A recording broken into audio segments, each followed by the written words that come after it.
नमस्कार, खबरों की खबर में आपका स्वागत है। मैं हूं संकेत उपाध्याय। पीएफआई बैन पर लालू प्रसाद यादव ने छेड़ दिया है आरएसएस बैन राग। पीएफआई आज बैन हो गई। लगभग सभी राजनीतिक दलों ने इसका समर्थन किया। उन्होंने ये कहा कि किसी भी तरीके की कट्टरता बर्दाश्त नहीं करनी चाहिए और इस तरीके के जो लोग हैं, एक्सट्रीमिस्ट लोग हैं, कट्टरपंथी लोग हैं, वो अगर इकट्ठा होंगे तो उनके खिलाफ कार्रवाई होनी चाहिए। लेकिन लालू प्रसाद यादव इस श्रृंखला में ये बोल गए कि आरएसएस भी इसी तरीके की है, इसको भी बैन करो। तो पीएफआई की अभी जांच हो रही है। ऐसे सभी, उन्होंने क्या कहा पहले आपको ये बता दें। लालू ने कहा पीएफआई की अभी जांच हो रही है, ऐसे सभी संगठनों पर प्रतिबंध लगे, आरएसएस पर भी प्रतिबंध लगना चाहिए। अब हम आपको बताते हैं जरा आरएसएस की जो बहस चल रही है उसमें एक कदम पीछे लेकर के आपको हम कुछ बताना चाहते हैं, और वो ये है कि आरएसएस के संदर्भ में लोगों का क्या कहना है। तो दो ऐसे लेखक हैं, एक नेता हैं एम्बेसडर पवन वर्मा और दूसरे हैं लेखक और पत्रकार जावेद अंसारी। तो इन दोनों ने अपनी अपनी बात रखी ndtv.com पर ही, और उन्होंने क्या बोला आरएसएस के संदर्भ में आपको वो दिखा देते हैं। तो पवन वर्मा की बात पहले सुनाते हैं। हालांकि पवन वर्मा ने जो बोला था वो दरअसल उन्होंने उल्लेख किया था कि किस तरीके से जावेद अंसारी ने अपने राइटअप में क्या लिखा, तो उस पर वो जवाब दे रहे थे। पर आइए सबसे पहले आपको ये बताएं राष्ट्रीय स्वयंसेवक संघ पर उन्होंने क्या बोला। हिंदू राष्ट्र की अव्यवहारिक मांग को लेकर संघ मुखर रहा है। संघ का घोषित एजेंडा हिंदुओं को एकजुट और मजबूत करना है। संघ के इस घोषित एजेंडे को अपने पास में गलत नहीं, अपने आप में गलत नहीं कह सकते। विभाजन के समय पाकिस्तान से आए शरणार्थियों के पुनर्वास का काम आरएसएस ने किया था। बाद में राष्ट्रपति बने डॉक्टर जाकिर हुसैन ने संघ की तारीफ की थी। जाकिर हुसैन ने मुसलमानों के खिलाफ संघ की नफरत को झूठ बताया था। जेपी के आपातकाल के काम के आधार पर संघ को क्रांतिकारी बताया था। यह सब उस लेख में है एम्बेसडर पवन वर्मा के। संघ से जुड़े संगठनों पर सवाल उठते रहे हैं। बजरंग दल ने भाजपा को केवल शर्मिंदा किया है, ये अटल बिहारी वाजपेयी के शब्द हैं जो कि एम्बेसडर पवन वर्मा अपने राइटअप में कोट कर रहे हैं। वाजपेयी ने बीजेपी को बजरंग दल पर लगाम लगाने को भी कहा था। संघ और बीजेपी ने राजनीतिक लाभ के लिए अपने ऐसे संगठनों को बढ़ावा दिया है। संघ बीजेपी की चुप्पी से ऐसे संगठनों की गलत गतिविधियों को बढ़ावा मिलता है। तो ये वो अपनी पूरी बात रखते हैं इस तरीके से। अब आइए आपको बताते हैं कि इसी श्रृंखला में जावेद अंसारी ने जो लेख लिखा एनडीटीवी में, उन्होंने क्या कहा। वो कहते हैं कि मुस्लिम वोट बैंक की अवधारणा संघ बीजेपी के लिए मसला रही है। करीब 16% की तादाद वाले मुसलमानों ने अमूमन बीजेपी को वोट नहीं दिया है। 2014 के बाद संघ और बीजेपी इस वीटो पावर को बेअसर करने में जुटे। उनका यह कहना है कि संघ की जो ताकत थी एक वक्त में राजनीतिक रूप से बीजेपी को बताना और दिशा निर्देश देना, वो ताकत कमजोर हुई है 2014 के बाद। हाल के सालों में भारतीय जनता पार्टी की कामयाबी से मुसलमान पसोपेश में दिखे। मुसलमान अपनी जीवन शैली, संस्कृति, शिक्षा, संस्थानों में खतरा महसूस कर रहे हैं।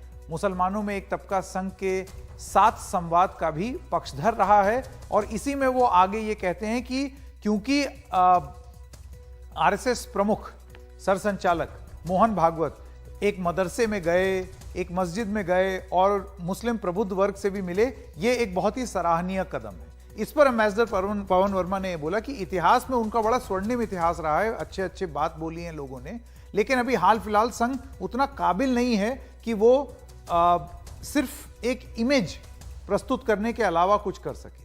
अब हकीकत क्या है और सच्चाई क्या है, इन सब चीजों को आप जरा पर्सपेक्टिव में रखिए और ये देखिए कि लालू प्रसाद यादव का यह कहना कि संघ को बैन कर दिया जाए, क्या वो मायने होगा?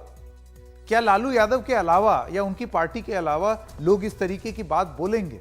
खासतौर से तब जब सरसंचालक खुद अब दिखाई दे रहे हैं, ये करते हुए दिख रहे हैं कि वो मुस्लिम आउटरीच हो रही है। तो इसी पर आज हम बहस करना चाहेंगे। जयप्रकाश नेता हैं आरजेडी के और संदीप सिंह आरएसएस समर्थक। संदीप जी, पहले मैं आपके साथ शुरू करना चाहता हूं और आपसे जानना चाहता हूं, लालू प्रसाद यादव का यह कहना कि आरएसएस भी बैन हो जाए पीएफआई की तरह, इसको आप किस तरीके से देखते हैं? देखिए, इसमें 4-5 बिंदु पे मैं बोलना चाहूँगा कि Lalu Prasad Yadav ji, with all due respect to him, अब वो जैसे कहते हैं अंग्रेजी में स्पेंट फोर्स हैं, वो सजा याफ्ता व्यक्ति हैं। उनकी बातों पे इतना इम्पोर्टेंस नहीं देना चाहिए कि उस पर हम नेशनल मीडिया पे चर्चा करें। वो अभी तो उनको नीतीश कुमार को उखाड़ फेंकने की तैयारी है उनकी।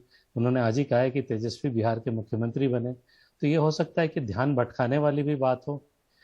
तीसरी बात, लालू प्रसाद यादव को याद रखना चाहिए कि उन्होंने आडवाणी जी की रथ यात्रा रोकी थी। उसके बाद लालू प्रसाद की राजनीति, उनकी पार्टी आज कहाँ है, ये उनको सोचना चाहिए। चौथी बात, कहाँ है मतलब? कहाँ है सत्ता में है मतलब वो बिहार में? वो कैसे सत्ता में आए हैं वो सबको पता है, और कितने दिन रहेंगे ये भी सबको पता है। हाँ। और नहीं, मेरा सवाल दूसरा था संदीप जी, जल्दी से। मैं ये कह रहा हूं कि ये जो आरएसएस के बैन की बात है, ये तो एक बात हो गई, लेकिन आपको लगता है कि आरएसएस जो छवि सुधारने की कोशिश कर रही है, या उस पर अब बहुत लेख लिखे जा रहे हैं, इसके चलते एक संदेश देने का प्रयास है कि हमको जिस तरीके का समझा गया, हम वैसे नहीं हैं? नहीं, आरएसएस हमेशा से काम कर रहा था। यह अलग बात है कि आज मीडिया आरएसएस पे ज्यादा लिखता है। आरएसएस पहले जैसा कार्य कर रहा था, आज भी कर रहा है। आरएसएस के काम करने की प्रणाली में कभी कोई बदलाव नहीं आया है। तो ये मीडिया आज फोकस कर रहा है, और उसका स्वागत है। उनको समझ में आ रहा है। नहीं, लेकिन आप मुझे बताइए कि संदीप जी, इससे पहले अगर कोई सरसंचालक जाएगा मस्जिद या मदरसे में, तो क्या मीडिया कवर नहीं करेगा? ये बात तो सच है ना जयप्रकाश जी। मैं आपके पास आना चाहता हूं कि पहली बार आरएसएस के इतिहास में हमने ये देखा कि एक आरएसएस का प्रमुख मस्जिद में जा रहा है, मदरसे में जा रहा है, संवाद कर रहा है। देखिए, सबसे बड़ी बात है, इस देश में लगातार भाईचारा बना के रखना देश का यह पहला कर्तव्य रहा है। लेकिन आरएसएस का जो तौर रहा है, तरीका रहा है, लगातार देश में नफरत फैलाने की बात करते रहे हैं, सौहार्द को बिगाड़ने की बात करते रहे हैं, भाईचारा पर हमला करते रहे हैं। हमारे नेता ने, लालू जी हमेशा बोलते रहे हैं कि रहीमुन धागा प्रेम का, मत तोड़ो चटकाए, टूटे त न जुटे, यह हमेशा बोलते रहे हैं।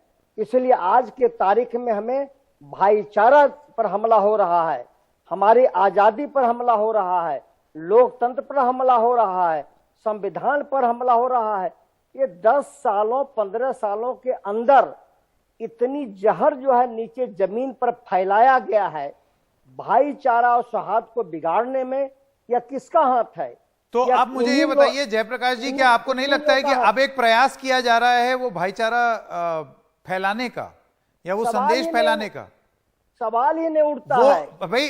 अच्छा, ये मोहन भागवत का प्रबुद्ध वर्ग, मुसलमान प्रबुद्ध वर्ग के लोगों से मिलना, मस्जिद जाना, मदरसे जाना, इसको आप किस तरीके से देखते हैं? यह सवाल ही नहीं उठता है। नागपुर का एजेंडा सेट है, और सेट एजेंडा के तहत ही जो है रणनीति बना करके इस देश के भाईचारा पर हमला करना, इस देश जो हमारा जो खूबसूरत भारत है, जिसमें देश की आजादी में सब लोगों ने अपना कुर्बानी दिया, जो कुर्बानी जितना हिंदू भाइयों ने दिया, उतना ही बढ़ चढ़ के मुसलमान भाइयों ने दिया, सिख भाइयों ने दिया, ईसाई भाइयों ने दिया। सबके कुर्बानी से देश हमारा बना। ये कहां से आ गया? श्मशान, कब्रिस्तान, हिंदुस्तान, पाकिस्तान, कफन दफन, रात और दिन जो है देश में। संदीप सिंह का जवाब जल्दी से। संदीप सिंह जी का आपका जवाब। आरजेडी का ये कहना है कि जो इतनी नफरत बोई है, ये कहां से आया? देखिए, आरजेडी के प्रवक्ता को ये नहीं मालूम है कि जिन मुसलमानों ने देश के लिए कुर्बानी दी थी, वो पाकिस्तान और बांग्लादेश लेते गए अपने हिस्से का। तो उस बात को किनारे रखते हुए ये कहें, कैसी बात कर रहे हैं? यही तर्क देने के लिए आपको पता नहीं है, इसीलिए कहते हैं पढ़ा लिखा कीजिए थोड़ा। आपको पता ही नहीं कि मुसलमान पाकिस्तान और बांग्लादेश बना के ले गए। आपके साथ यही समस्या है आरजेडी के नेताओं के साथ, तो उन्हें देश का इतिहास नहीं लेकिन पता अब ये देखिए, ये तो आपने जनरलाइज कर दिया ना। हिंदुस्तान में भी तो बहुत सारे मुसलमान हैं और वो हिंदुस्तानी है। करेक्ट। इसमें सरदार पटेल ने कहा था कि इन मुसलमानों ने पाकिस्तान के लिए वोट दिया था, और रातों रात इनके विचार कैसे पलट गए। ये सरदार पटेल का वीडियो आपको सोशल मीडिया पे मिल जाएगा। मेरा बस ये कहना है कि एक ऐसे वक्त में जब संवाद बनाने का प्रयास है संदीप सिंह, तो इस तरीके का विचार अगर उसका प्रचार होगा तो कैसे समन्वय बनेगा? नहीं, जहां पे बात करनी है वहां की जा रही है। मैं तो अपने आरजेडी के प्रवक्ता को इतिहास बता रहा था, क्योंकि उसके वजह से सारी चीजें ट्विस्ट हो जाती आप इतिहास को जानते नहीं हैं। जिस सरदार पटेल का आप जिक्र कर रहे हैं, उन्होंने तो आरएसएस को बैन किया था, और उन्होंने बैन हटाया भी था, हमला करने वाले हटाया भी उन्होंने। बात सही है, लेकिन लगाया तो था। इंदिरा गांधी ने भी लगाया था, और उसके बाद सत्ता चली गई थी। तो आरएसएस पे बैन लगाने वाला, मैंने पहले ही कहा, लालू जी ने राम का रथ रोका था। उसके बाद लालू जी का क्या समय खत्म हो गया है मेरे पास, पर जयप्रकाश जी और संदीप जी, आप दोनों का बहुत बहुत धन्यवाद। एक ब्रेक के लिए रुक रहे हैं, ब्रेक के बाद आपको सुनाएंगे कि लालू प्रसाद यादव ने क्या कहा।